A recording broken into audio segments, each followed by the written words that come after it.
In the forgotten corner of a sprawling city park, where the manicured lawns gave way to tangled brush and the sounds of traffic faded into whispers, a man and his dog had made their home. The man was digging through a dumpster behind a shuttered restaurant when his German shepherd began behaving strangely. The dog, a muscular animal with intelligent amber eyes, had stopped his usual patrol of their makeshift campsite. Instead, he stood frozen at the edge of a dried creek bed, his body rigid, his gaze fixed on a patch of unremarkable ground beneath an ancient oak tree. Then he began to dig. Before we jump back in, tell us where you're tuning in from, and if this story touches you, make sure you're subscribed, because tomorrow, I've saved something extra special for you. The cardboard boxes that lined the underside of the old interstate overpass were arranged with military precision. Each one served a specific purpose. One held clothing, neatly folded and protected in plastic bags. Another contained a small camping stove and carefully rationed food supplies. A third housed books, their pages yellowed but cherished. This was not the camp of a man who had given up. This was the domain of someone who had simply run out of options. Marcus Webb was 47 years old, though the lines carved into his weathered face suggested a man a decade older. He was tall, standing just over 6 feet, with the kind of lean, wiry build that came not from gyms but from years of physical labor and more recently, from meals that came too infrequently. His hair, once a rich dark brown, had gone almost completely silver and was kept short, buzzed close to his scalp with clippers he borrowed from the community shelter once a month. A thick beard covered the lower half of his face, more gray than brown now, but neatly trimmed with the same borrowed clippers. He maintained what dignity he could in a world that had stripped away nearly everything else. His eyes were the most striking thing about him. They were a deep, penetrating gray, the kind of eyes that had seen too much and remembered all of it. They carried a weight that made people uncomfortable, made them look away when he asked for spare change or stood in line at the soup kitchen. But they also held something else, something that flickered in rare moments. A fierce, unbending intelligence and a stubborn thread of hope that refused to be extinguished no matter how hard life tried to snuff it out. Marcus wore layers, even in the moderate spring weather. A thermal undershirt, a faded flannel button-up that had once been red and black checks but was now closer to pink and gray, and over that, an old army-issued field jacket. The jacket was his most prized possession, the last tangible connection to a life that felt like it belonged to someone else. The sleeves were frayed, the collar worn soft, and the name tape had long since been removed, but the faded tan color and the ghost of corporal stripes still visible on the sleeves marked him as a man who had served. His jeans were patched at the knees with duct tape, and his boots, heavy-soled work boots with steel toes, were held together more by determination than by leather and laces. He had been living under the overpass for 8 months, ever since the shelter had reached capacity and stopped taking new residents for the season. Before that, he had bounced between the shelter, a friend's couch, and his truck. But the truck had died and been towed, and the friend had moved away, and the shelter had filled up. So the overpass had become home. It was loud when traffic was heavy, the constant roar of engines and the thump of tires over the expansion joints creating a mechanical thunder that never truly stopped. But it was dry when it rained, and it was relatively safe. The police didn't bother him as long as he kept his area clean, and the other people who drifted through this space left him alone. He had earned a reputation as someone you didn't mess with, not through violence, but through a quiet, unshakable presence that suggested he could handle himself if pushed. The dog had arrived in his life 6 months ago, appearing out of the urban wilderness like a ghost. Marcus had been heating a can of soup over his camping stove one evening when he felt the weight of eyes on him. He looked up to find the German shepherd sitting at the edge of the lamplight, just beyond the reach of the flickering glow. The dog was thin, its ribs visible through its thick coat, and its eyes were wary but not hostile. Marcus had seen plenty of strays in his time on the streets, but this one was different. There was a discipline to its posture, a patience that spoke of training. He had offered the dog half of his soup, pouring it into an old plastic container and setting it on the ground. The dog had waited until Marcus stepped back before approaching. It ate quickly but not frantically, then sat and looked at him with those amber eyes, as if waiting for orders. Marcus had laughed, a sound he hadn't made in months. You military too, boy? He had asked. The dog's ears had perked up at the word, and its tail had given a single, deliberate thump against the concrete. They had been inseparable ever since. Marcus had named him Sergeant, because the dog carried himself with the bearing of a non-commissioned officer, always alert, always watching the perimeter, always ready. Sergeant slept at the entrance to Marcus's cardboard shelter, a living alarm system. He walked beside Marcus through the city, never pulling on the length of rope that served as a leash, always maintaining perfect heel position. People gave them a wider berth because of the dog, which was both a blessing and a curse. It meant fewer confrontations but also fewer opportunities for charity. Marcus had tried to find out if Sergeant belonged to anyone. He had asked around at the shelter, posted a description on a community board at the library, even walked him past the animal control office to see if anyone recognized him. But no one claimed him. It was as if the dog had simply materialized, drawn to Marcus by some unseen force, two veterans finding each other in the ruins of their respective wars. Life on the streets had a rhythm, or routine that Marcus clung to with the same discipline he had learned in the army. Wake before dawn, pack up the cardboard and tarps to avoid attracting attention from early morning commuters. Walk to the community center that opened at 6, where he could use the bathroom, wash his face, and fill his water bottles. If he was lucky, there would be day-old pastries donated by a local bakery. Sergeant would wait outside, patient and watchful. After that, the day was spent looking for work. Marcus would walk to the hardware store, the construction sites, the landscaping companies, anywhere that might need an extra pair of hands for cash under the table. Some days he found work. Most days he didn't. When there was no work, he would collect cans and bottles, pushing a shopping cart through alleys and parks, his eyes scanning the ground with the same focus he once used to scan for threats in a different kind of terrain. Sergeant would trot alongside him, occasionally darting ahead to investigate a sound or a smell, but always returning to Marcus's side. The money from the recycling was meager, a few dollars on a good day, but every dollar mattered. It meant food. It meant a chance to do laundry at the laundromat. It meant maintaining the thin veneer of normalcy that kept him from slipping further into the abyss. Evenings were spent at the park, the same sprawling city park where his life was about to change forever. It was a place of strange contradictions. On one side, manicured lawns and playgrounds where families gathered, their laughter and shouts a reminder of a world Marcus no longer belonged to. On the other side, dense woods and overgrown trails where the city's forgotten gathered, hidden from view, existing in the shadows. Marcus preferred the woods. He would sit on a fallen log, Sergeant at his feet, and simply exist.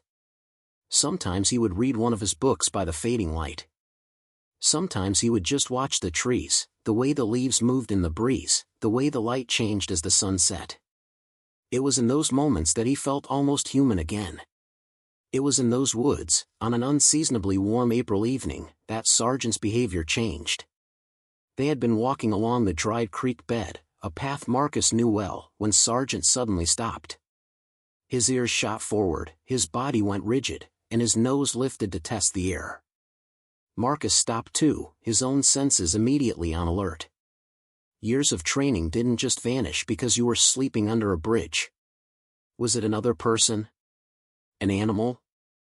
He scanned the area but saw nothing unusual. Just trees, brush, and the dry, rocky bed of a creek that only flowed during heavy rains. Sergeant took 3 deliberate steps forward, then stopped again. His gaze was fixed on a spot beneath a massive oak tree, its trunk easily 6 feet in diameter, its branches spreading like an umbrella over a wide swath of ground. The area beneath it was covered in a thick layer of dead leaves and exposed roots. Sergeant approached the spot slowly, his nose now inches from the ground. He sniffed in a grid pattern, methodical and focused, covering every inch of a roughly 3-foot square area. Then he looked back at Marcus, and the expression in those amber eyes was unlike anything Marcus had ever seen from him. It was urgent. It was insistent. It was a look that said, "Pay attention." Then Sergeant began to dig. His powerful front paws tore into the earth, sending showers of dirt and leaves flying backward. He dug with single-minded intensity, his claws scraping against rocks, his breathing becoming labored but never slowing. Marcus watched, confused. Sargent had never done this before. The dog had chased squirrels, had investigated interesting smells, but this was different. This was purposeful. Preparing and narrating this story took us a lot of time, so if you are enjoying it, subscribe to our channel, it means a lot to us. Now back to the story. This was a mission. "Hey, Sarge," Marcus called out, his voice uncertain. "What are you doing, boy? Come on, leave it." Sargent ignored him completely. The dog didn't even glance back. He just kept digging, deeper and deeper, his entire body now disappearing into the widening hole. Marcus felt a prickle of unease run down his spine. Something was wrong. Something was very wrong. He approached the hole and looked down. Sargent was nearly 3 feet deep now, the soil dark and dense. The dog's white paws were stained brown, his muzzle caked with dirt. Marcus reached down to grab the rope leash, intending to pull him out, but Sargent growled. It was a low, warning sound, not directed at Marcus but at the idea of being stopped. All right, Marcus said, holding up his hands. He had learned to trust Sargent's instincts. If the dog thought something was there, something probably was. Maybe it was a dead animal. Maybe Sargent smelled something that his own human nose couldn't detect. He would let him dig for a few more minutes, then they would head back to the overpass for the night. But Sargent didn't stop. As the sun dipped below the horizon and the woods filled with deep purple shadows, the dog continued his relentless excavation. Marcus tried several more times to call him off, even offering a piece of jerky from his dwindling supply, but Sargent refused to be distracted. The hole was now nearly 4 feet deep, and Marcus could hear the scrape of claws against something solid. Not rock. It made a different sound. A hollow, metallic thunk. Marcus's heart began to beat faster. He knelt at the edge of the hole, pulling out his small flashlight, a cheap plastic thing he had bought at a dollar store, but that still worked. He aimed the beam into the darkness. Sargent had stopped digging and was now using his paws to scrape dirt away from something flat and dark. Marcus could see a patch of metal, rusted orange and brown, but unmistakably man-made. "What the hell?" he whispered. He slid into the hole beside Sargent, the space cramped and the walls crumbling. He used his hands to help clear away the dirt. The metal surface was larger than he had thought, extending in both directions. He cleared more soil, his hands working faster now, driven by a growing sense of dread and curiosity. A shape began to emerge. It was rectangular, perhaps 2 feet wide and 3 feet long. And it had a seam, a line where 2 pieces of metal met. It was a lid. Marcus sat back on his heels, his breathing shallow. His mind raced through possibilities. A buried toolbox? An old cache from some long-forgotten time? But why would it be this deep? And why would Sargent be so fixated on it? He looked at the dog. Sargent was sitting now, panting heavily, his eyes locked on the metal surface, his tail still. The dog was waiting for him. Waiting for Marcus to do something. Marcus swallowed hard. Every instinct told him to walk away, to fill in the hole and pretend they had never found this thing. But he couldn't. Not now. Not when Sargent had worked so hard. And not when a part of him, the part that had once been a soldier, the part that still craved purpose, demanded to know what was buried here. He climbed out of the hole and looked around. The park was empty now, the families long gone, the lights from the distant parking lot barely reaching this part of the woods. He was alone. He walked back to his camp under the overpass, Sargent trailing behind him, and retrieved a small folding shovel he had bought at an army surplus store. It was one of the few tools he owned, useful for digging cat holes when there were no bathrooms available. He also grabbed a pry bar he had found in a dumpster, a heavy steel rod with a flattened end. When he returned to the hole, the darkness was nearly complete. He set up his flashlight, balancing it on a rock so it illuminated the work area, and climbed back in. Using the shovel and then his hands, he cleared the remaining dirt from the edges of the metal lid. It was definitely a lid, held down by a rusted latch mechanism on one side. He worked the pry bar into the gap between the lid and the frame, his muscles straining. The metal groaned, a high-pitched shriek of rust and age. He leveraged his full weight against the bar. Something snapped. The latch gave way. The lid shifted, rising an inch. Marcus paused, his heart hammering. He could stop now. He could close it and walk away. But he didn't. He lifted the lid fully, the hinges screaming in protest, and aimed the flashlight inside. The beam illuminated a small metal box, perhaps the size of a footlocker. It was watertight, sealed with a rubber gasket that had somehow survived decades underground. The box itself was old, military green, with faded stenciled numbers on the side. And it was locked with a heavy padlock that had rusted into a solid mass. Marcus used the pry bar on the padlock. It took 3 strikes before the shackle shattered, sending fragments of rust flying. He removed the broken lock and slowly, carefully, opened the box. The smell that rose from it was musty and stale, the scent of trapped air and old things. Inside, wrapped in layers of oiled canvas and plastic, was a collection of items. Marcus lifted them out one by one, his hands trembling.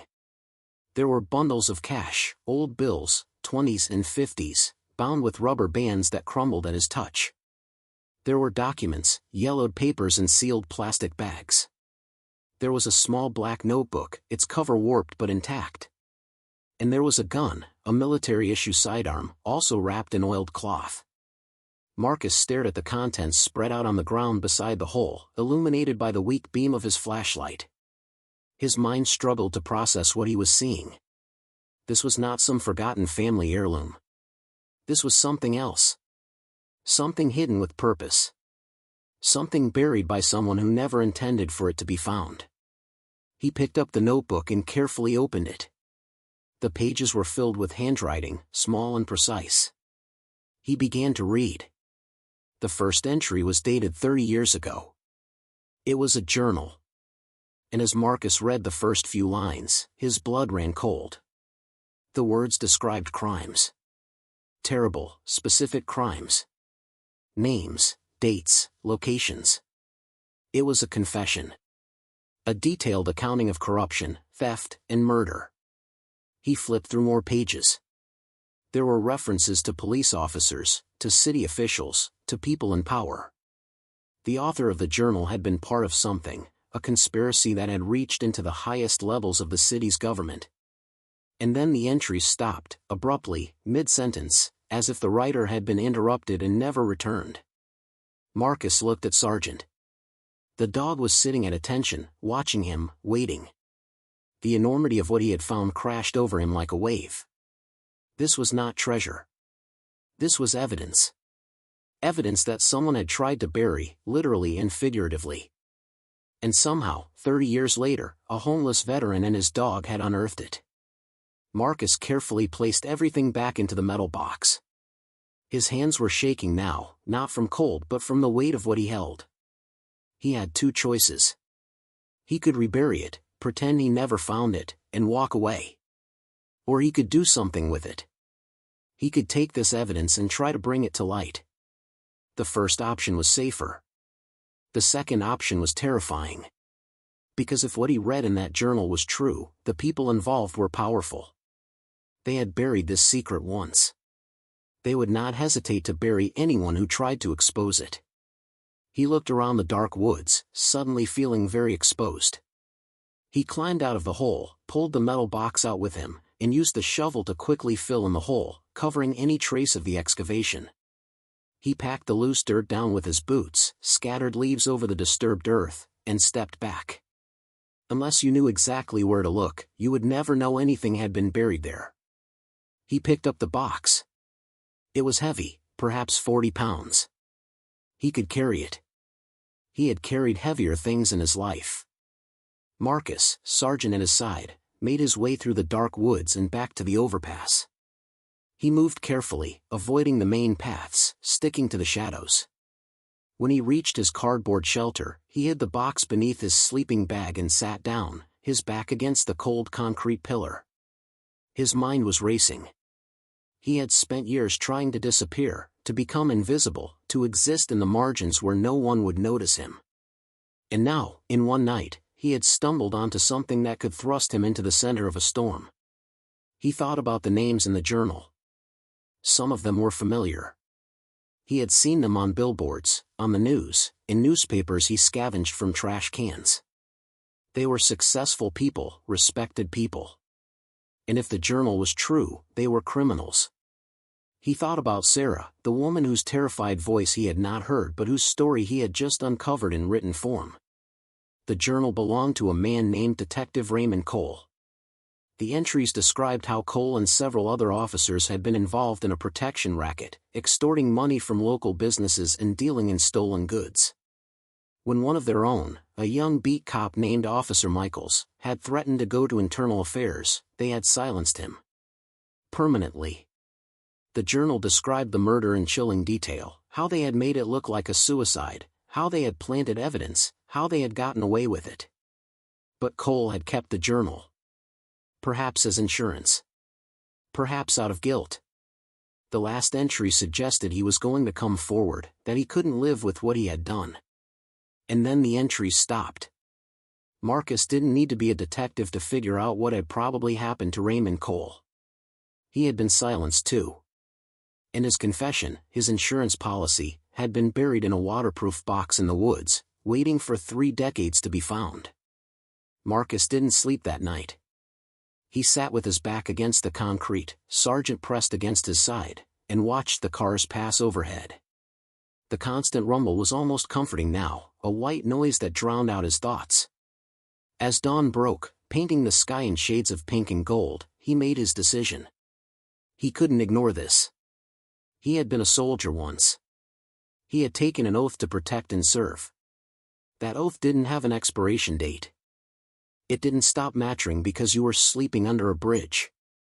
He had found something that could bring justice, that could expose corruption, that could maybe, just maybe, give meaning to the years he had spent surviving in the margins. But he also knew he couldn't just walk into a police station and hand over the box. If the journal was right, some of those officers might still be around, or their friends might be. He needed to be smart. He needed to find someone he could trust. He spent the morning at the public library, using one of the computers during the free hour they allotted to patrons. He searched for news articles about Detective Raymond Cole. He found an obituary from 30 years ago. Cole had died in what was ruled an accidental drowning while fishing alone. No witnesses. Case closed. Marcus's jaw tightened. He searched for the other names in the journal. Some were dead. Some were retired. And one, Captain Leonard Briggs, was now the chief of police. Marcus sat back in his chair, staring at the screen. The chief of police. The man who ran the entire department had been part of the conspiracy. This was bigger than he had thought. Much bigger. He printed out several articles, paying for the copies with precious quarters, and tucked them into his jacket. He needed help. He needed someone outside the system, someone with the power to investigate without being shut down. He thought about reporters, about lawyers, about activists. And then he thought about something else. He thought about the one person who had shown him genuine kindness in his months on the streets. Her name was Angela Torres, and she ran a small nonprofit that provided services to homeless veterans. She had helped Marcus get his VA paperwork sorted out, had helped him apply for benefits, had treated him like a human being when most people looked through him as if he were invisible. She was smart, connected, and she had a fierce sense of justice. If anyone would believe him and help him figure out what to do, it would be her. He left the library and walked the 6 blocks to the small storefront office where Angela's nonprofit operated. It was called Haven's Gate, and it was tucked between a dry cleaner and a check cashing place in a neighborhood that had seen better days. The door was propped open, and he could hear voices inside. Marcus hesitated at the threshold. Sergeant sat beside him, looking up at him with those amber eyes, patient and trusting. Marcus took a deep breath and stepped inside. The office was cramped but clean, with donated furniture and walls covered in flyers about services, job opportunities, and veteran resources. Angela was at her desk, talking on the phone, but when she saw Marcus, her face lit up with a genuine smile. She held up a finger, mouthed 1 minute, and finished her call. "Marcus," she said, standing up and coming around the desk. "It's good to see you. How are you doing? Is everything okay?" He realized he must look even rougher than usual. He hadn't slept, his clothes were covered in dirt from the digging, and his hands were still stained with soil. "I need to talk to you," he said, his voice low. "It's important." She must have heard something in his tone because her smile faded, replaced by concern. "Of course. Let me close the door." She ushered him into a small back room that served as a private meeting space. Sargent followed, lying down by Marcus's feet. Angela sat across from him, her hands folded on the small table between them. "What's going on?" Marcus reached into his jacket and pulled out the notebook. He placed it on the table. "I found something. Something that I think you need to see." He opened the notebook to the first page and slid it toward her. She began to read, her eyes scanning the neat handwriting. He watched as her expression changed from curiosity to shock to something close to horror. She looked up at him, her face pale. "Marcus, where did you get this?" "My dog found it," he said. "He was digging in the park, and he wouldn't stop. We dug up a box. It was buried deep. There's more. Cash, documents, a gun. It's all evidence. Evidence of corruption and murder from 30 years ago." Angela looked back down at the notebook, flipping through a few more pages. Her hands were shaking slightly. "Some of these names," she said, her voice barely above a whisper. "Marcus, do you understand what this is? This is a confession to multiple felonies. This is," she paused, searching for the right word. "This is explosive." "I know," Marcus said. "That's why I came to you. I don't know what to do with it. I can't go to the police. One of the men named in there is the current chief of police." Angela closed the notebook and looked at him, her dark eyes serious. "You did the right thing bringing this to me. But Marcus, this is dangerous. If what's in here is true, there are people who will do anything to keep it buried. You could be in real danger." "I know," he repeated. "But I can't just ignore it. A man died trying to bring this to light. Other people died because of what these men did. They got away with it for 30 years. Maybe it's time they didn't." Angela studied him for a long moment, and he could see her mind working, weighing options, calculating risks. Finally, she nodded. "Okay. Here's what we're going to do. I have a contact, a journalist who specializes in investigative reporting. She's broken major stories before, corruption cases, cover-ups. Her name is Claire Dawson. If anyone can handle this safely and get the story out, it's her. But we have to be careful. We make copies of everything first. We secure the originals. And we make sure you're protected." Marcus felt a weight lift slightly from his shoulders. He wasn't alone in this anymore. "Okay," he said. "What do you need from me?" "Everything," Angela said. "The box, the notebook, the documents, all of it. And I need you to write down everything you remember. Where you found it, when, what the area looked like. We need a complete record. And Marcus," she added, her voice firm. "Until we figure this out, you need to be careful. Very careful. Don't tell anyone else about this. Don't go back to that spot in the park. Just stay low." He nodded. He had spent months staying low. He could do it a little longer. Over the next few days, Angela worked behind the scenes. She made copies of every page in the notebook, photographed every document, cataloged every item in the box. She stored the originals in a safety deposit box at a bank, with instructions that if anything happened to her or to Marcus, the contents would be released to multiple news outlets. She was methodical, thorough, and completely focused. Marcus stayed at a temporary shelter that Angela arranged, a small room in a church basement, safer and more private than the overpass. Sargent stayed with him, of course. The dog seemed to sense the change in atmosphere, remaining even more vigilant than usual. Finally, Angela arranged the meeting. Claire Dawson agreed to meet them at a neutral location, a small coffee shop on the outskirts of the city. Marcus and Angela arrived early. Marcus had cleaned up as best he could, borrowing clothes from the church's donation bin, but he still looked like what he was, a man living on the margins.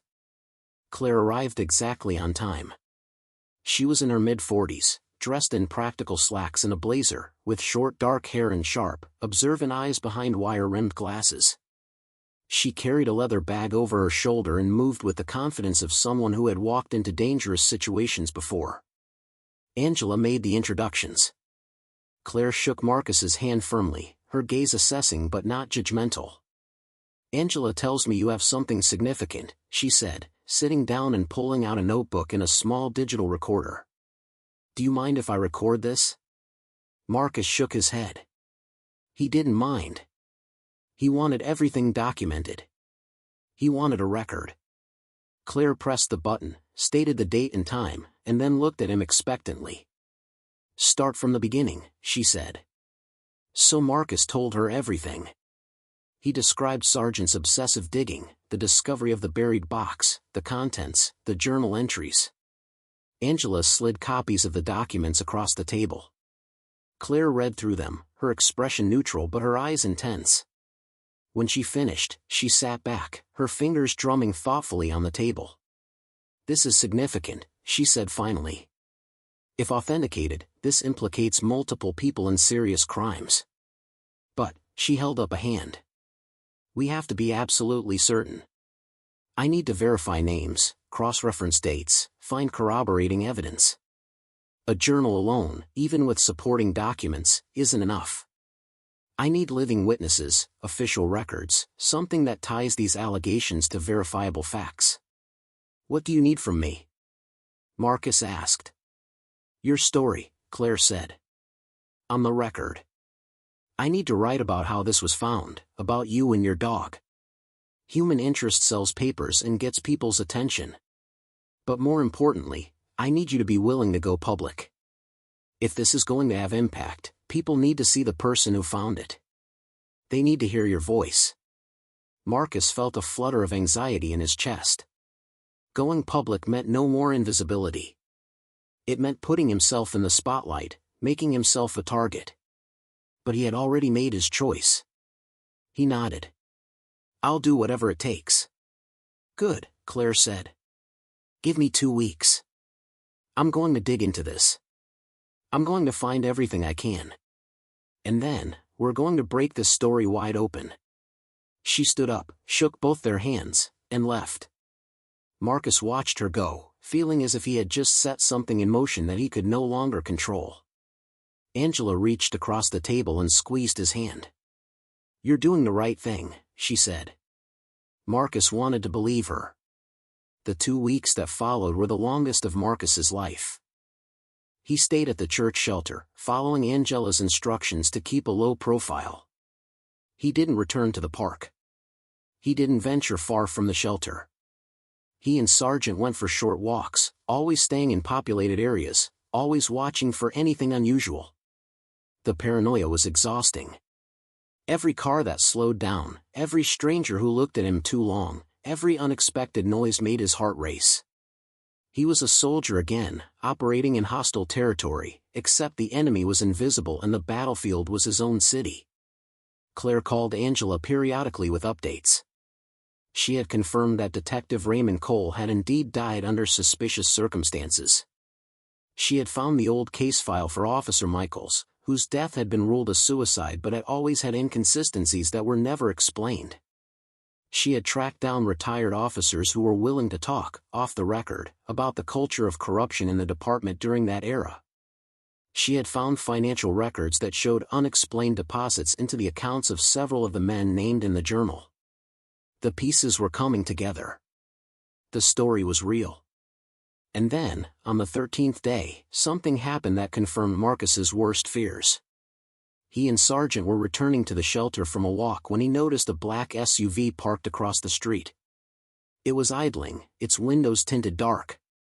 As Marcus approached the shelter entrance, the SUV's engine revved and it pulled away, but not before he caught a glimpse of the driver. It was a man in his 50s, wearing a suit, with hard eyes and a cold expression. Marcus didn't recognize him, but he recognized the look. It was the look of someone used to giving orders and having them obeyed. It was the look of someone dangerous. Marcus immediately called Angela. She told him to stay inside, not to leave the shelter for any reason, and that she would be there within the hour. When she arrived, her face was grim. "Claire's story is running tomorrow," she said. "Front page. But it looks like someone got wind of it. You need to be prepared. Once that story breaks, everything changes." Marcus nodded. He was ready. Or at least, he thought he was. That night, he barely slept. He lay on the narrow cot in the church basement, Sergeant pressed against his side, and waited for dawn. When morning came, Angela arrived with a stack of newspapers. The headline screamed across the front page in bold black letters. "Buried Secrets, Homeless Veteran Uncovers Evidence of Decades-Old Police Corruption and Murder." Below the headline was a photo of Marcus, taken by Claire during their meeting, and a smaller photo of Sergeant. The article was thorough, detailed, and devastating. It laid out the contents of the journal, the names of those involved, the crimes they had committed, and the subsequent cover-up. It included statements from retired officers, analysis of financial records, and expert opinion on the authenticity of the documents. It was a masterpiece of investigative journalism. And it was about to turn Marcus Webb's life upside down. The newspaper landed on doorsteps across the city that morning like a grenade. By noon, every television station had picked up the story. By evening, it had gone national. Marcus Webb sat in the small church basement room, watching himself on the evening news, and felt the world shifting beneath his feet in ways he could never have anticipated. The phone at Haven's Gate rang constantly. Angela fielded calls from other journalists, from lawyers offering pro bono services, from victims' advocacy groups, from people claiming they had information about other crimes committed by the officers named in the journal. The story had touched a nerve, exposed a wound that the city had tried to pretend had healed. Claire Dawson appeared on multiple news programs, calm and professional, laying out the facts with devastating precision. She had done her homework. Every claim was backed by documentation, every allegation supported by evidence or testimony. The officials named in the story scrambled to respond. Chief Leonard Briggs held a press conference that afternoon. He stood behind a podium, flanked by lawyers, his face a mask of righteous indignation. "These allegations are based on unverified documents of questionable origin," he said, his voice firm and controlled. Detective Raymond Cole was a troubled individual who tragically lost his life decades ago. Any so-called journal purporting to implicate members of this department in criminal activity is nothing more than the fabrication of a disturbed mind. We will not dignify these accusations with further comment, and we will pursue legal action against those responsible for this defamatory attack on the reputation of dedicated public servants. But the city wasn't buying it. The comments sections of news websites exploded with anger and demands for accountability. Former officers came forward with their own stories of corruption and intimidation. Family members of Officer Michaels, the young cop whose supposed suicide had been detailed in the journal, demanded the case be reopened. The mayor, sensing the political winds, announced the formation of an independent review board to investigate the allegations. The dominoes were beginning to fall. Marcus found himself thrust into a role he had never sought. He was no longer invisible. He was the man who had uncovered the truth, the homeless veteran whose dog had literally dug up the buried sins of the powerful. News crews camped outside the church, hoping for an interview. Angela acted as his gatekeeper, carefully screening requests and protecting him from the circus that threatened to consume him. She arranged for him to do one major television interview, with a respected anchor known for in-depth investigative segments. Marcus agreed, understanding that his voice, his face, his story were what gave the evidence its human dimension. The interview took place in a neutral studio. Marcus wore clothes that Angela had bought for him, simple but clean, a button-down shirt and khakis that made him look less like a homeless man and more like someone's neighbor. Sargent sat at his feet during the filming, calm and watchful. The anchor, a woman named Diane Porter with silver hair and kind eyes, treated Marcus with respect. She asked him to tell his story from the beginning. Marcus spoke quietly but clearly.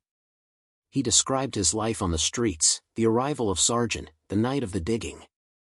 He talked about finding the box, reading the journal, and making the decision to come forward despite the risks. "Why did you do it?" Diane asked. "You could have just reburied it and walked away.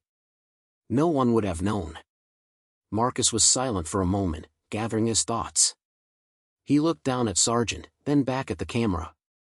"Because I'm a veteran," he said. "I took an oath once. I swore to protect and defend. That oath doesn't stop mattering just because you're homeless. Those men in that journal, they committed crimes. They murdered someone who was going to expose them. They got away with it because they had power and they thought they were untouchable. If I walked away, if I did nothing, then I'd be just as guilty. Silence protects the guilty."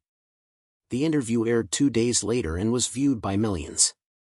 Marcus became a symbol, a representation of integrity and courage in the face of corruption. Donations poured into Haven's Gate, people wanting to support the organization that had helped him. Strangers stopped him on the street to shake his hand, to thank him, to tell him he was a hero. It was overwhelming and surreal. Marcus had spent years trying to disappear, and now he was everywhere. But not everyone saw him as a hero. The morning after the interview aired, Marcus woke to find graffiti spray-painted on the church's front door. "Liar. Snitch." The words were crude but the message was clear. Someone was angry. Angela immediately contacted the police, and 2 officers were assigned to provide periodic patrols of the area. But Marcus knew that visible threats weren't the ones he needed to worry about most. It was the invisible ones, the people who worked in shadows, who were the real danger. 3 days after the story broke, Marcus received a visitor. He was in the church basement, reading a donated book, when Angela came down the stairs with a man Marcus didn't recognize. The man was in his late 60s, distinguished-looking, with white hair combed back from a lined face. He wore an expensive suit and carried himself with the quiet authority of someone used to being in charge. Angela looked uncertain. "Marcus, this is Judge Harold Pemberton. He says he needs to speak with you. It's about the case." Marcus stood, his body instinctively going on alert. Sargent rose as well, positioning himself between Marcus and the stranger. Judge Pemberton looked at the dog with what might have been amusement or respect. "May I sit?" he asked. Marcus nodded toward a chair. The judge sat, placing a leather briefcase on the floor beside him. "Mr. Webb, I want to thank you for what you've done. What you've uncovered is deeply troubling and has caused me to re-examine some assumptions I made decades ago." He paused, his hands folded on his lap. "I was a prosecutor 30 years ago when Officer Michaels died. I reviewed the case. I accepted the police department's conclusion that it was a suicide. I signed off on closing the investigation." Marcus remained silent, watching the older man carefully. The judge continued, his voice heavy with something that sounded like regret. "Reading Detective Cole's journal, seeing the evidence you found, I now believe I was wrong. I believe I was lied to, that evidence was withheld, and that I failed in my duty to seek justice." He looked directly at Marcus. "I am here to tell you that I am going to do everything in my power to make this right. I have filed a formal request with the State Attorney General to reopen not only the Michaels case but every case that involved the officers named in that journal. I am also prepared to testify before the review board about the failures of the original investigation." "Why are you telling me this?" Marcus asked. "Because you deserve to know," the judge said. "And because you need to be prepared. The people implicated in this are powerful and desperate. Chief Briggs has already retained one of the most aggressive defense attorneys in the state. There will be attempts to discredit you, to paint you as unstable, to suggest that you planted the evidence or fabricated the journal. Your credibility will be attacked. Your military record will be scrutinized. They will dig up every mistake you've ever made and parade it in front of the public. Marcus felt his jaw tighten. Let them. I'm telling the truth. I know, the judge said. And the evidence supports you. But truth doesn't always win, Mr. Webb. Sometimes power wins. Sometimes money wins. I want you to be ready for a fight. He stood, picked up his briefcase, and extended his hand. Marcus shook it. The judge's grip was firm. You've already done more than anyone had a right to ask of you. Thank you. He left, Angela escorting him back upstairs. Marcus sat back down, his mind churning. Sergeant rested his head on Marcus's knee, a gesture of comfort and solidarity. The attacks began exactly as Judge Pemberton had predicted. Within a week, a counter-narrative began to emerge in certain media outlets, particularly those with close ties to law enforcement unions. Articles appeared questioning Marcus's mental state, citing his homelessness as evidence of instability. Anonymous sources claimed that Marcus had a history of substance abuse, which was not true, and that he had been dishonorably discharged from the military, which was also false. His actual service record was honorable, his discharge medical due to injuries sustained in combat, but facts were less important than the story being constructed. One particularly vicious opinion piece suggested that Marcus had found an old box of junk, fabricated a journal using details gleaned from old newspaper archives, and concocted the entire story as a way to gain attention and money. The article pointed out the donations that had been made to Haven's Gate, insinuating that Marcus and Angela were running a scam. It was ugly, coordinated, and effective. Public opinion, which had been overwhelmingly supportive, began to fracture. Comment sections filled with doubt and suspicion. Marcus, reading some of these attacks on a library computer, felt a familiar darkness creeping in at the edges of his mind. Angela found him sitting on the steps outside the church one evening, staring at nothing. She sat beside him without speaking for a long moment. "You okay?" she finally asked. He shook his head. "I thought doing the right thing would feel better than this." She put a hand on his shoulder. "Doing the right thing is rarely easy. That's why so few people do it. But you need to remember something, Marcus. For every person tearing you down, there are 10 more who believe you. Who are inspired by you. And the evidence speaks for itself. The attacks are happening because you're winning. They're scared." He wanted to believe her. 2 weeks after the story broke, the state attorney general announced a formal investigation. A special prosecutor was appointed, a woman named Judith Reynolds with a reputation for being thorough and incorruptible. She subpoenaed records, called witnesses, and began the painstaking process of building cases. The original metal box and all its contents were turned over to her office as evidence. Marcus gave a deposition that lasted 6 hours, answering every question with the same calm, factual precision he had shown in his interview with Diane Porter. Chief Briggs was placed on administrative leave pending the outcome of the investigation. 3 other retired officers named in the journal were also brought in for questioning. One of them, a man named Frank Holloway who had been Cole's direct supervisor, died of a heart attack 2 days after being interviewed. The official cause was natural, stress-induced cardiac arrest, but the timing felt ominous. The walls were closing in on the guilty, and they were fighting back with everything they had. It was during this period that Marcus met David Michaels, the son of the officer whose alleged suicide had been detailed in Cole's journal. David was now in his early 50s, a high school teacher with kind eyes and his father's strong jawline. He reached out through Angela, asking if he could meet Marcus in person. They met at a small diner on the edge of town, away from the media attention. David brought a photo album, its pages yellowed with age. He opened it to show Marcus pictures of a young man in uniform, smiling, proud, full of life.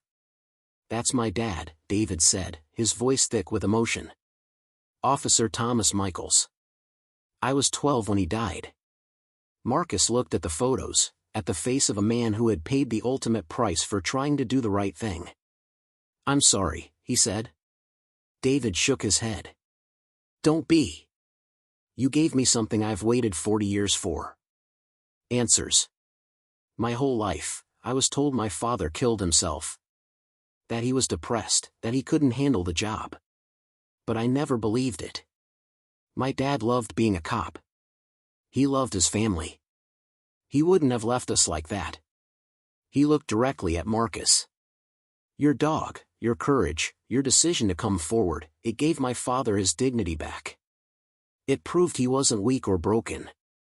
He was murdered because he was strong, because he refused to be part of something evil. That matters to me. That matters to my kids, his grandchildren. We finally know the truth. They talked for over an hour. David shared stories about his father, about the kind of man he had been, about the hole his death had left in their family. Marcus listened, understanding on a level he hadn't before what his discovery truly meant. It wasn't just about exposing corruption. It was about giving families closure, about honoring the dead, about ensuring that sacrifices weren't forgotten. When they parted, David hugged him, a gesture that caught Marcus completely off guard. He couldn't remember the last time someone had embraced him like that, with genuine gratitude and affection. The investigation moved forward with grinding, bureaucratic slowness. Months passed. Spring turned to summer. Marcus was no longer living in the church basement. Angela had helped him secure temporary housing through a Veterans Assistance Program, a small studio apartment in a building that catered to people transitioning off the streets. It had a kitchen, a bathroom, a real bed. Sargent had his own corner with a donated dog bed and food bowls. It was the first real home Marcus had known in years. He tried to rebuild some semblance of a normal life. He attended AA meetings at Angela's suggestion, not because he had a drinking problem but because the structure and community were helpful. He volunteered at Haven's Gate, helping other veterans navigate the systems that had once seemed impenetrable to him. He took Sargent to a veterinarian who examined the dog thoroughly and confirmed that he was in good health despite his rough past. The vet estimated Sargent to be about 5 years old and noted the signs of professional training. "You've got yourself a special dog here," the vet said. "Take care of him." Marcus had every intention of doing exactly that. But the shadow of the case hung over everything. Marcus received regular updates from the special prosecutor's office. The investigation had confirmed that Cole's journal was authentic, verified through handwriting analysis and corroboration with other documents. Financial records showed unexplained income flowing to the officers named in the journal during the period in question. Witnesses had come forward, people who had been too scared to talk 30 years ago but who now felt empowered to tell their stories. The case against the conspirators was strong, but building criminal cases based on decades-old evidence was complex and time-consuming. Then, on a humid August morning, the breakthrough came. One of the retired officers, a man named Gerald Potter who had been part of Cole's unit, agreed to cooperate in exchange for a reduced sentence. Potter had been living quietly in Florida, working as a security consultant, trying to forget his past. But the weight of guilt and the certainty of prosecution broke him. He confessed to his role in the cover-up of Officer Michael's murder. He confirmed that Briggs, then a captain, had ordered the killing and that Cole had helped stage the suicide scene. He also revealed something that wasn't in Cole's journal. There had been a second murder, another young officer who had asked too many questions, whose death had been made to look like a car accident. Potter's confession was the final piece. Within days, arrest warrants were issued. Leonard Briggs, the chief of police, was taken into custody at his home. The perp walk was broadcast live on every news channel, the image of the disgraced chief in handcuffs a moment of catharsis for a city that felt betrayed. 2 other retired officers were also arrested. All 3 were charged with murder, conspiracy, obstruction of justice, and a litany of other crimes. Bail was set high. The trial date was set for the following spring. Marcus watched the news coverage from his small apartment, Sargent lying beside him on the second-hand couch. He felt no triumph, no sense of victory. He felt only a deep, profound exhaustion. It was done. He had done what he set out to do. Justice was being served, or at least the machinery of justice was finally moving in the right direction. but he also understood that this was just the beginning. The trial would be long and brutal. He would be called to testify. His life would be picked apart again, this time in a courtroom. That evening, Claire Dawson called him. She was writing a follow-up piece and wanted his reaction to the arrests. Marcus sat on his small balcony, the phone pressed to his ear, watching the sun set over the city. "How do you feel?"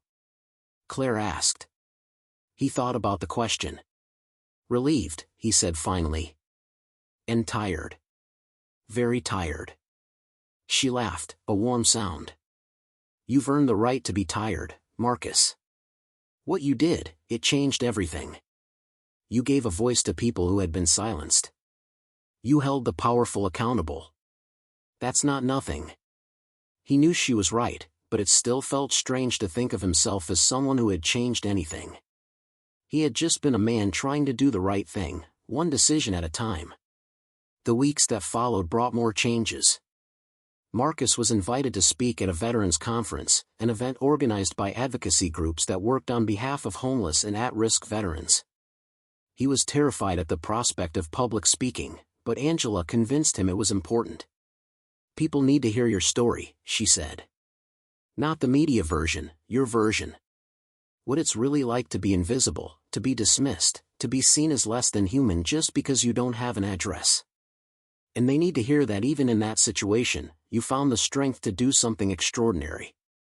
The conference was held in a hotel ballroom, packed with veterans, social workers, and policymakers. Marcus stood at the podium, his hands gripping the edges, and looked out at the sea of faces. Some were young, recent veterans just beginning to navigate civilian life. Others were older, weathered by years of struggle. He saw himself in all of them. He spoke without notes, his words simple and direct. He talked about the shame of homelessness, the way it stripped away your identity until you became just another invisible body on the street. He talked about Sargent, about how a dog had given him purpose when he had none. And he talked about the box, about the choice he had faced, and why he chose to speak rather than stay silent. When he finished, the room was silent for a long moment. Then the applause began, starting slow and building into a standing ovation that lasted several minutes. People approached him afterward, shaking his hand, sharing their own stories, thanking him. An older veteran, a man who must have been in his 70s with a Vietnam service cap, gripped Marcus's hand with surprising strength. "You did good, son," he said, his voice rough. "You reminded people that we matter. That our honor still means something." Marcus felt something break open inside him, a wall that had been holding back years of pain and isolation. He excused himself and found a quiet corner where he could be alone for a moment. He wasn't crying, but his eyes were damp, and his chest felt tight. Sargent found him there, as he always did, and pressed against his legs. Life began to take on a new rhythm. Marcus was no longer homeless, but he was also no longer anonymous. He was recognized in public, sometimes for better, sometimes for worse. Most interactions were positive, people expressing support and gratitude. But there were also hostile encounters, people who believed the counter-narrative, who saw him as a troublemaker or a fraud. He learned to navigate these situations with the same calm discipline he had learned in the military. He didn't engage with hostility. He simply walked away. Angela offered him a job at Haven's Gate, working as an outreach coordinator. It was part-time, with modest pay, but it was meaningful work. He helped connect homeless veterans with resources, filled out paperwork, listened to their stories. He understood their struggles in ways that someone who had only studied the issue from a textbook never could. He became a bridge between the institutional world and the street world, translating between two languages that rarely spoke to each other. The work was hard but fulfilling. For the first time in years, Marcus felt like he had a purpose beyond mere survival. Sargent became something of a celebrity in his own right. News outlets that had covered Marcus's story often included the dog, referring to him as the hero K9 who uncovered corruption. A local veterinary clinic offered free care for Sargent for life. A pet supply company sent boxes of high-quality dog food and toys. Children would stop Marcus on the street to ask if they could pet the famous dog. Sargent tolerated the attention with patient dignity, though Marcus could tell the dog preferred their quiet moments, the long walks through the park where it had all begun, the evenings on the balcony watching the city lights flicker to life. As autumn arrived and the leaves began to turn, Marcus received word that the trial date had been moved up. The prosecution was ready, and the defense had exhausted their delaying tactics. The trial of Leonard Briggs and his co-conspirators would begin in November. Marcus would be called as a key witness. Special Prosecutor Reynolds met with him to prepare him for what to expect. "The defense will try to rattle you," she warned. "They'll question your memory, your motives, your character. They'll try to make you angry or uncertain. You need to stay calm, stick to the facts, and tell the truth. That's all you need to do." Marcus understood. He had faced hostile situations before, though admittedly not in a courtroom. He could handle it. What worried him more was the thought of facing Briggs in person, of looking into the eyes of a man who had murdered to protect his secrets and who had tried to bury those secrets beneath 6 feet of earth. What worried him was the thought of all the cameras, the media circus, the way his testimony would be dissected and analyzed by people who had never walked a day in his shoes. The night before he was scheduled to testify, Marcus couldn't sleep. He sat on his balcony in the cold November air, a blanket wrapped around his shoulders, Sargent at his feet. He thought about the journey that had led him here, from the overpass to this moment. He thought about Detective Raymond Cole, a man he had never met but whose words had changed both their lives. Cole had tried to do the right thing and had paid for it with his life. Marcus was determined to finish what Cole had started, to make sure that his confession, his insurance policy, finally delivered the justice it had been meant to secure. As dawn broke, painting the sky in shades of pink and gold, Marcus made himself coffee and got dressed in the suit that Angela had helped him buy for the trial. It was simple, dark blue, professional. He looked at himself in the mirror and barely recognized the man staring back. He looked like someone who belonged in that courtroom, someone whose voice mattered. He attached Sargent's leash, locked the apartment, and headed out to face the next chapter of a story that had begun with a dog digging in the dirt and was about to reach its climax in a court of law. The courthouse was a massive granite structure that dominated the downtown skyline, its columns and steps designed to convey the weight and permanence of justice. Marcus climbed those steps on a cold November morning, his breath misting in the air, Sargent walking calmly beside him. News crews lined both sides of the walkway, their cameras tracking his every movement, reporters shouting questions that he ignored. Angela walked on his other side, her hand occasionally touching his elbow in a gesture of support and guidance. They had arrived early, hoping to avoid the worst of the media circus, but the story was too big, the stakes too high. Every outlet wanted their piece of the narrative. Inside, the courthouse was all marble and echoing hallways, the architecture speaking to an era when public buildings were meant to inspire awe and respect. Security was tight. Marcus passed through metal detectors, showed his identification, and was escorted by a bailiff to a witness waiting room. It was a small, windowless space with uncomfortable chairs and harsh fluorescent lighting. Angela stayed with him, along with Claire Dawson, who had been granted special access to cover the trial from the inside. They sat in silence for the most part, each lost in their own thoughts. Sargent lay at Marcus's feet, his presence a constant source of calm. Special Prosecutor Judith Reynolds appeared at the door, her expression focused and intense. She was a woman in her late 50s, with steel-gray hair pulled back in a severe bun and sharp blue eyes that missed nothing. She wore a charcoal suit that was both professional and slightly worn, the uniform of someone who cared more about results than appearances. She had built her career on prosecuting corruption cases, and this one was the culmination of decades of work. "Mr. Webb," she said, her voice crisp. "We're ready for you. The jury has been seated. Judge Morrison is tough but fair. Stick to what we discussed. Answer the questions directly. Don't volunteer information. If you don't know something, say so. Don't guess. And most importantly, don't let the defense attorney get under your skin." Marcus nodded. He had been through this in their preparation sessions. He knew what to expect, at least in theory. But knowing and experiencing were two different things. He stood, straightened his tie, and followed Reynolds into the hallway. Angela squeezed his hand. "You've got this," she whispered. Sargent, who was not allowed in the courtroom, would remain with her in the waiting room. Marcus looked back at the dog once before the heavy wooden doors closed behind him. The courtroom was packed. Every seat in the gallery was filled with reporters, victims' family members, curious citizens, and those who had followed the case from the beginning.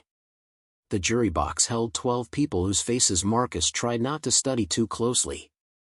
They would decide the fate of the men on trial, but first they would judge him, his credibility, his character. At the defense table sat Leonard Briggs, flanked by 2 high-priced attorneys in expensive suits. Briggs was 72 now, his face lined and hard, his eyes cold. He looked at Marcus with undisguised contempt.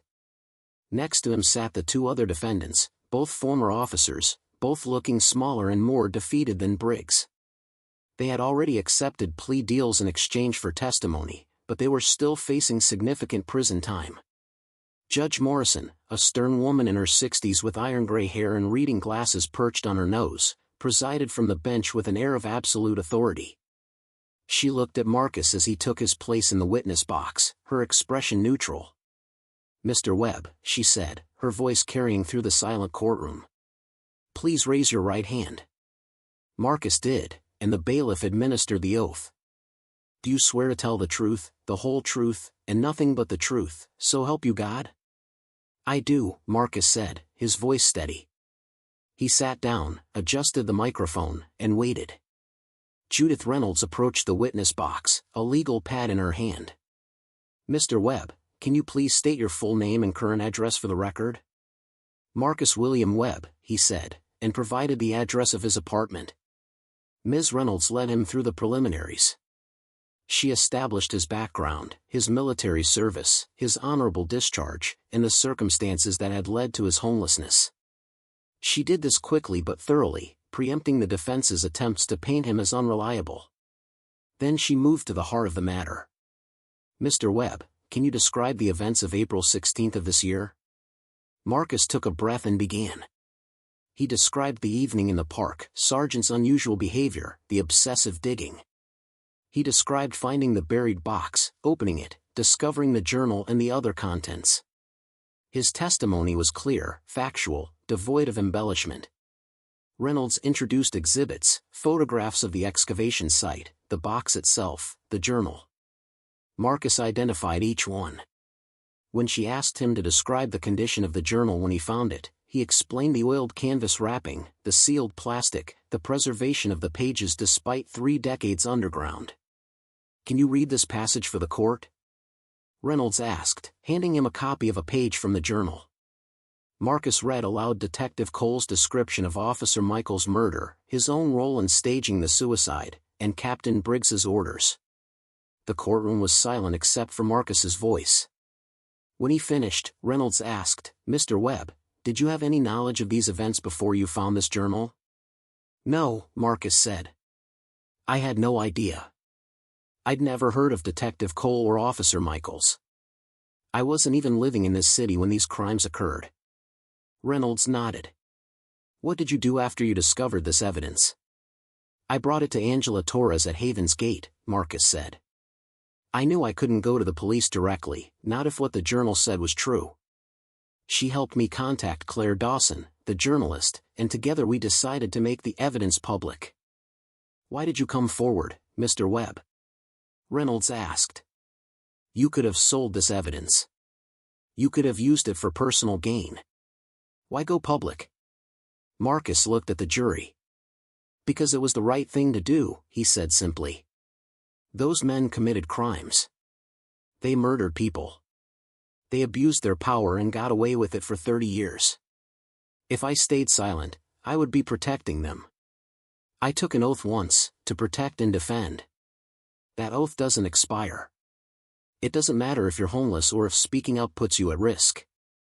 Some things matter more than personal safety. The truth matters. Justice matters." Reynolds let those words hang in the air for a moment before concluding her direct examination. "No further questions, Your Honor." Judge Morrison looked at the defense table. Mr. Cartwright, your witness. The lead defense attorney, a man named Douglas Cartwright with silver hair and a reputation for aggressive cross-examination, stood and approached the witness box. He smiled, but it didn't reach his eyes. Mr. Webb, he began, his tone conversational.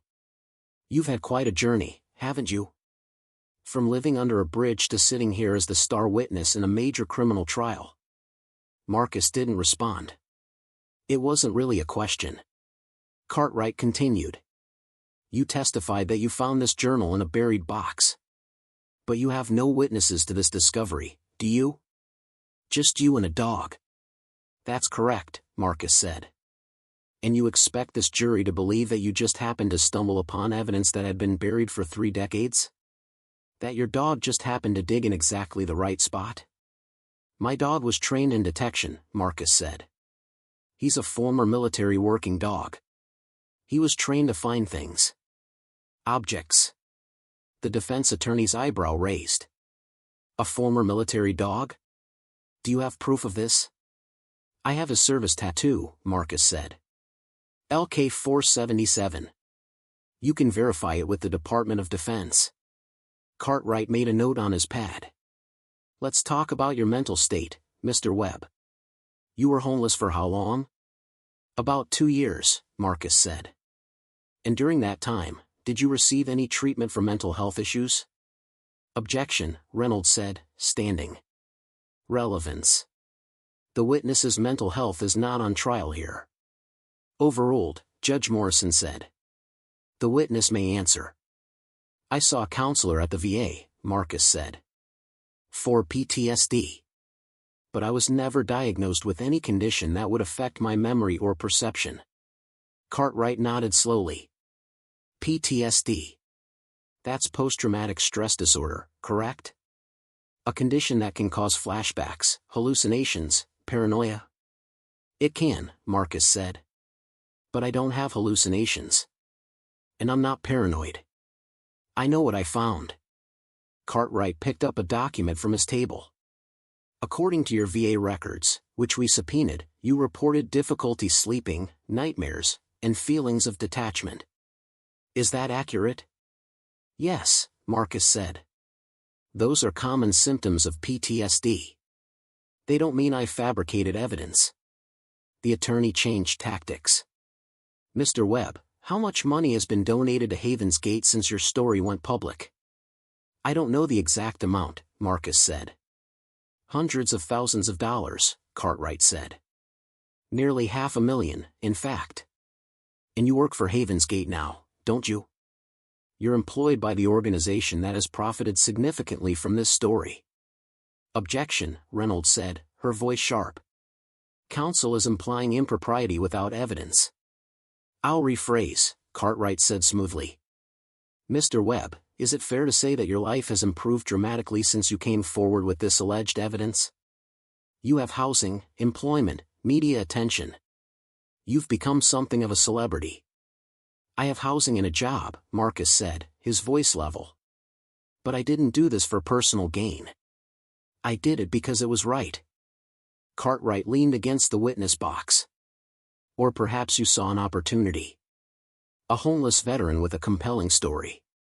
A journal that conveniently implicates powerful people. A media circus waiting to happen. Perhaps you found an old box of junk, wrote a fake journal using information from old newspaper archives, and created a narrative that you knew would resonate. Marcus felt anger flash through him but suppressed it. That's not what happened, he said. The journal has been authenticated by experts. The handwriting matches Detective Cole's verified samples. The forensic evidence supports my account. Forensic evidence, Cartwright said, can be manipulated. Stories can be fabricated. And desperate people sometimes do desperate things. Objection, Reynolds said, standing again. Counsel is testifying rather than questioning. Sustained, Judge Morrison said. Mr. Cartwright, ask questions. The defense attorney nodded. Mr. Webb, isn't it true that you have everything to gain and nothing to lose by maintaining this story? That if you admit fabrication now, you lose your job, your housing, your newfound fame? No, Marcus said, his voice firm. Because I'm not lying. I found that journal. I found that evidence. And the truth is in that box, not in whatever story you're trying to create. Cartwright studied him for a long moment, then returned to his table. No further questions. Marcus was excused. He left the witness box on legs that felt unsteady, walked past the defense table without looking at Briggs, and exited the courtroom. In the hallway, he found Angela and Sargent waiting. The dog immediately came to him, and Marcus knelt, wrapping his arms around Sargent's neck for a moment, letting the solid warmth of the animal ground him. You did great, Angela said. He was brutal, but you held your ground. Marcus nodded, not trusting himself to speak. The cross-examination had been worse than he anticipated, not because of the questions but because of the underlying accusation. That he was a liar. That he had fabricated everything for personal gain. He had told the truth, but he couldn't control whether people believed him. Over the next 3 weeks, the trial continued. Marcus was not required to attend, but he followed the coverage religiously. Gerald Potter testified, describing in detail his role in the conspiracy and confirming the contents of Cole's journal. David Michaels testified, talking about his father and the impact of his death on their family. Judge Pemberton testified about the original investigation and the ways it had been compromised. Forensic experts testified about the age of the journal, the authenticity of the handwriting, the preservation conditions that had kept it intact. Financial experts presented records showing the flow of money to the officers during the time period covered in the journal. The prosecution built a methodical, overwhelming case. The defense called character witnesses for Briggs, fellow officers who spoke of his dedication and service.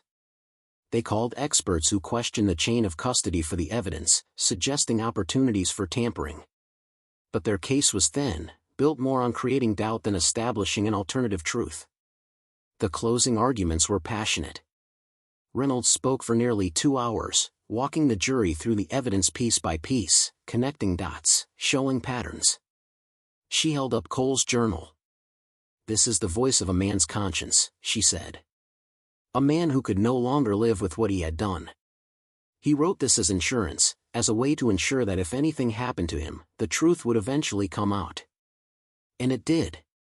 30 years later, through the determination of a homeless veteran and his dog, this truth finally saw the light of day. Detective Cole can't speak for himself anymore. Officer Michaels can't speak for himself. But their voices are in these pages.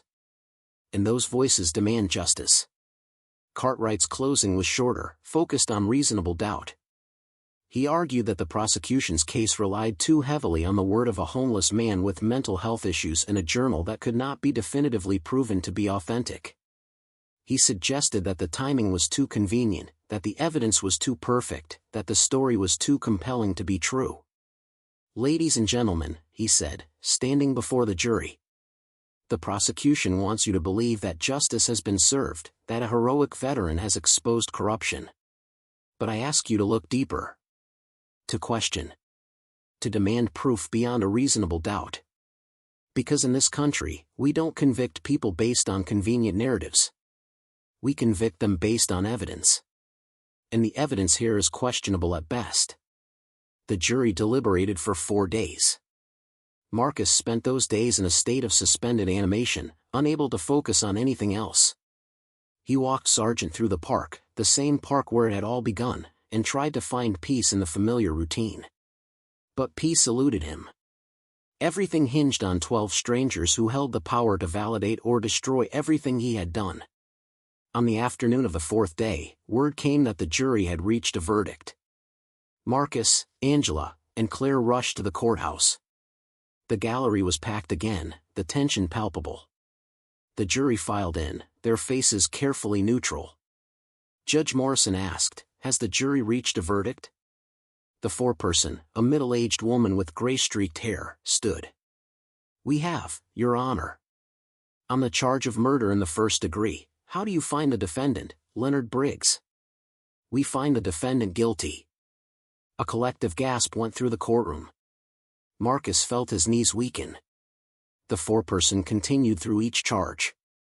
Guilty. Guilty. Guilty. The pattern repeated for the other defendants, though their charges were lesser. When it was done, Judge Morrison polled the jury individually, confirming each vote.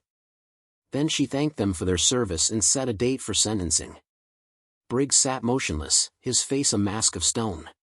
His attorneys immediately began filing motions for appeal, but for now, the verdict stood. Outside the courthouse, Marcus was swarmed by reporters. He had prepared no statement, had no grand words for the occasion. Claire stood beside him, helping to manage the chaos. "How do you feel?" a reporter shouted. Marcus looked at the cameras, at the sea of faces. "Justice was served," he said simply. "That's all I wanted." "What will you do now?" another reporter asked. "I'm going to go home," Marcus said. "I'm going to take my dog for a walk. And I'm going to try to live a quiet life." He pushed through the crowd, Angela clearing a path, and made his way to the street where Sargent was waiting with a volunteer from Haven's Gate. The dog greeted him with enthusiasm, tail wagging, and Marcus felt the tension begin to drain from his body. The sentencing hearing was held 6 weeks later. Briggs was sentenced to life in prison without the possibility of parole. The other defendants received sentences ranging from 15 to 25 years. Judge Morrison, reading her sentence, spoke directly to Briggs. "You wore a badge," she said. "You took an oath to protect and serve. Instead, you murdered, you corrupted, you betrayed every principle of justice. You have shown no remorse, no acknowledgement of your crimes. You will spend the rest of your life behind bars, and that is exactly what you deserve."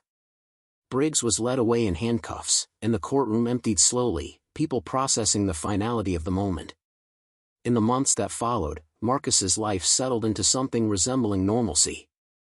He continued his work at Haven's Gate, finding satisfaction in helping others navigate the systems he had once found so impenetrable. He became a regular speaker at veterans' events, sharing his story but also listening to others, learning that his experience, while unique in its outcome, was part of a larger pattern of struggle and resilience. He advocated for better services, for more funding, for recognition that homelessness among veterans was not a failure of character but a failure of systems. Sargent remained his constant companion. The dog's fame faded as the news cycle moved on to other stories, but in their neighborhood, Sargent was recognized and beloved. Children would stop to pet him. Shopkeepers would offer treats. He had become a symbol, a reminder that sometimes the most important discoveries come from the most unexpected sources. Marcus had the dog's service records officially retrieved and framed them, hanging them on the wall of his small apartment. Sargent, it turned out, had been decorated twice for his service overseas, had saved lives through his detection work, and had been medically retired after suffering injuries in the same explosion that had left him with lasting anxiety. They were more alike than Marcus could have imagined, two soldiers carrying invisible wounds, finding healing in each other's company. The city erected a small memorial in the park, near the spot where the box had been buried. It was a simple stone marker with a plaque that read, "In memory of Officer Thomas Michaels and Detective Raymond Cole. Truth buried cannot remain hidden forever. Dedicated to all who seek justice." The families of both men attended the dedication ceremony. Marcus stood with them, uncomfortable with the attention but honored to be included. David Michaels shook his hand, his eyes bright with emotion. "My kids asked me to give you this," David said, handing Marcus a framed photograph. It showed Officer Michaels in uniform, young and proud, next to a picture of Marcus and Sargent from the newspaper. Below the photos, a child's handwriting read, "Heroes then and heroes now. Thank you." A year after the verdict, Marcus received an unexpected visitor.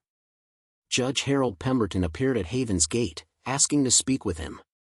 They sat in Angela's office, the older man looking somehow smaller than he had in the courtroom. "Mr. Webb," Pemberton began, "I wanted you to know that the state legislature has passed a new law, the Cole-Michaels Whistleblower Protection Act. It provides protections for individuals who come forward with evidence of corruption, particularly in law enforcement. It also establishes an independent review board to investigate allegations of misconduct. None of this would have happened without you. You changed more than just one case. You changed the system. Marcus was quiet for a moment, absorbing this information. I didn't do it to change systems, he said finally. I did it because a good man tried to tell the truth and was murdered for it. I was just finishing what he started. Pemberton smiled, a genuine expression of respect.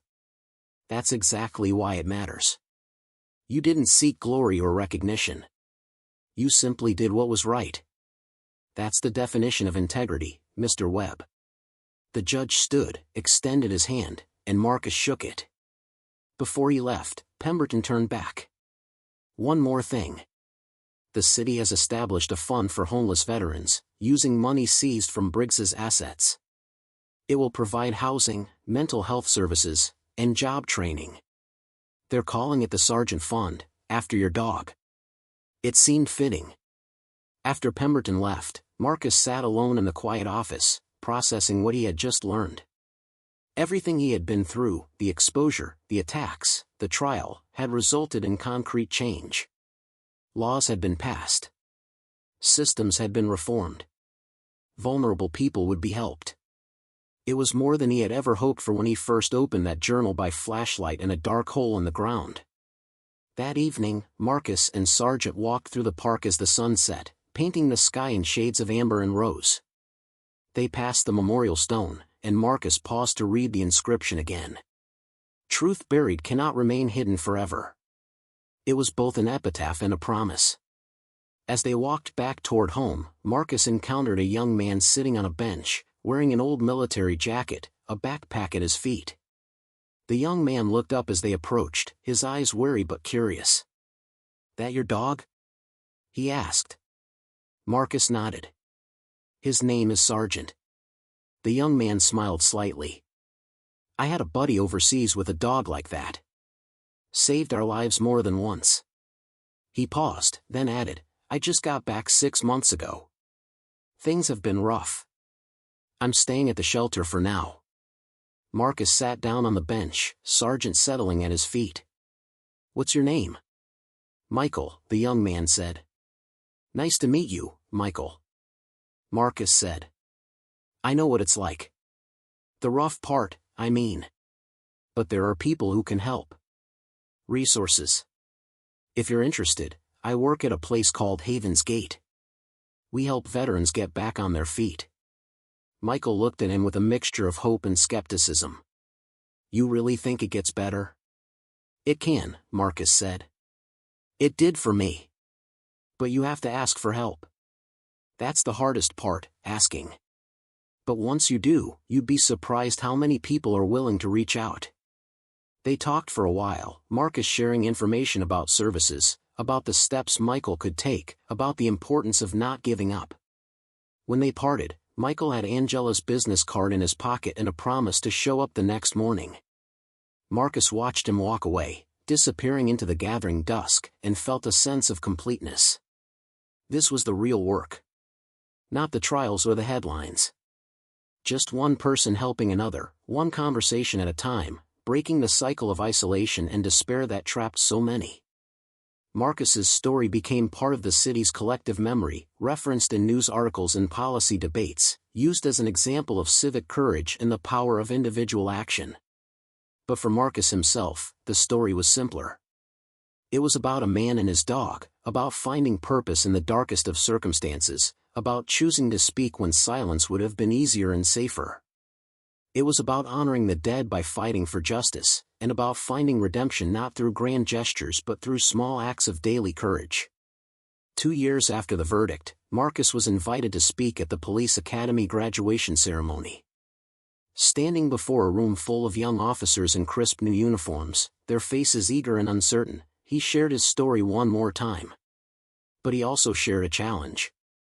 "You're entering a profession that requires not just physical courage but moral courage," he told them. "You'll face situations where doing the right thing is harder than looking the other way. You'll encounter corruption, abuse of power, systems that protect the guilty. In those moments, remember Officer Thomas Michaels. Remember Detective Raymond Cole. They tried to do the right thing and they paid for it with their lives. but their truth survived.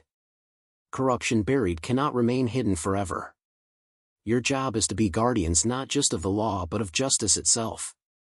That means protecting the vulnerable, speaking truth to power, and never forgetting that the badge you wear represents a sacred trust. The young officers gave him a standing ovation, and several approached him afterward, shaking his hand, thanking him for his words. One young woman, barely out of her teens, looked at him with fierce determination. "I want to be like Officer Michaels," she said. "I want to be someone who does the right thing no matter what." "Then you will be," Marcus said. "Just remember, courage isn't the absence of fear. It's acting despite the fear. That's what matters." Marcus left the ceremony feeling hopeful. Change was slow and imperfect, but it was happening. The system was being reformed from within, one honest officer at a time, one policy change at a time. As he walked to his truck, Sergeant trotting beside him, Marcus reflected on how far they had both come. From the overpass to a courtroom. From invisibility to recognition. From despair to purpose. It had not been an easy journey, but it had been a meaningful one. He drove home through the city streets, past the courthouse where justice had been served, past the park where it had all begun, past the neighborhoods where people lived their ordinary lives unaware of the extraordinary events that had unfolded in their midst. When he arrived at his apartment building, he parked and sat for a moment, his hands on the steering wheel. Sergeant looked at him from the passenger seat, those amber eyes patient and knowing. "You did good, Sarge," Marcus said, reaching over to scratch the dog's ears. "You did real good." They climbed the stairs to the apartment, Marcus unlocking the door and holding it open for Sergeant to enter first. Inside, the space was small but comfortable, filled with the modest possessions of a life rebuilt from nothing. Marcus made dinner, shared some with Sergeant, and sat on his balcony as the sun set. The city spread out before him, its lights beginning to twinkle in the gathering darkness, each one representing a life, a story, a struggle. Somewhere out there, another veteran was sleeping under a bridge. Another family was grieving an injustice. Another truth was waiting to be uncovered. The work was never done. But tonight, in this moment, Marcus allowed himself to feel something he hadn't felt in years. Peace. He looked down at Sergeant, the dog who had changed everything, whose instincts and determination had led them to a box buried 3 decades ago. "You made me a legend," he said softly. "But you're the real hero here. Always were." Sergeant's tail thumped once against the balcony floor, and Marcus smiled. They sat together as darkness fell, 2 old soldiers who had found their way home. "Up next, you've got 2 more standout stories right on your screen.